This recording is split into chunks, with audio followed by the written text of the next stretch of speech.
Hello and welcome to Riverside Tech.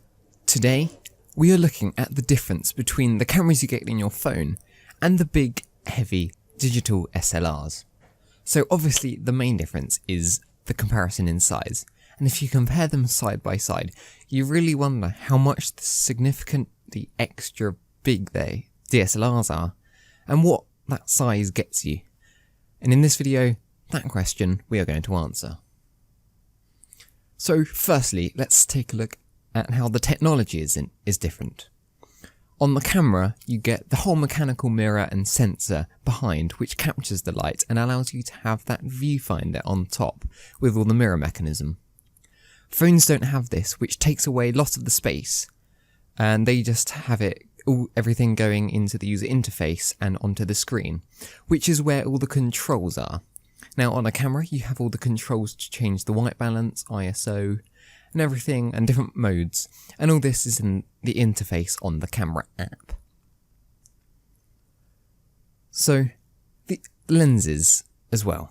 These can be the size of a cup or the size of quite a lot of cups.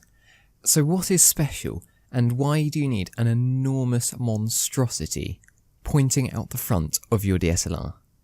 So phones have really small lenses which ultimately do a lot less than large ones.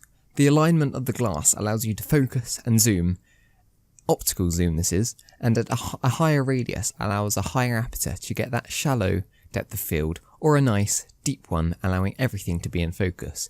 It lets you choose, zoom and focus, and it adds image stabilization if you're willing to spend quite a bit more on that kind of lens. So now we've brushed over the size, let's compare what you get for spending an extra £300 on a big bulky DSLR. So the main thing is most people already have a phone, so it doesn't come at an extra cost to get the camera. So the best way to do this comparison is by looking at similar-ish photos taken by my LG G5's camera and the Canon 1200D. My phone has a 16 megapixel sensor and the Canon has an 18 megapixel sensor. The resolutions are pretty similar, around 5K, so let's take a look at them together. You can tell that the camera shots are a lot more sharp and you get a much better effect with the focus.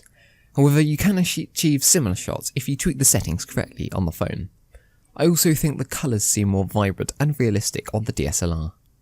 There is also the modular option for DSLRs with interchangeable lenses, filters, flashes and extra equipment, so you can suit the camera to your specific need.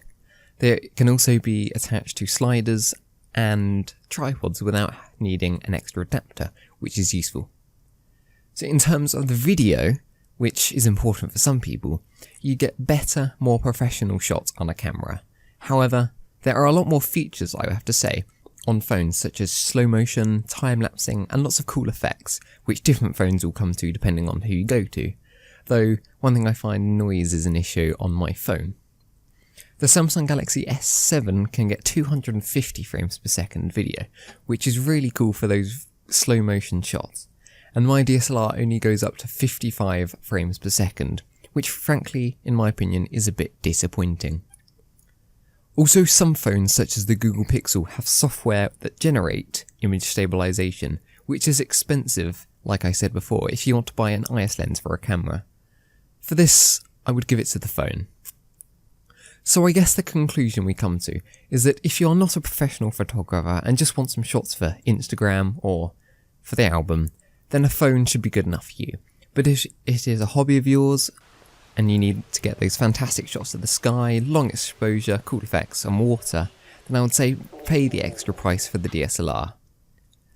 Also, if you like having something that's modular, interchangeable and you can customize it to your needs, then again the DSLR is for you.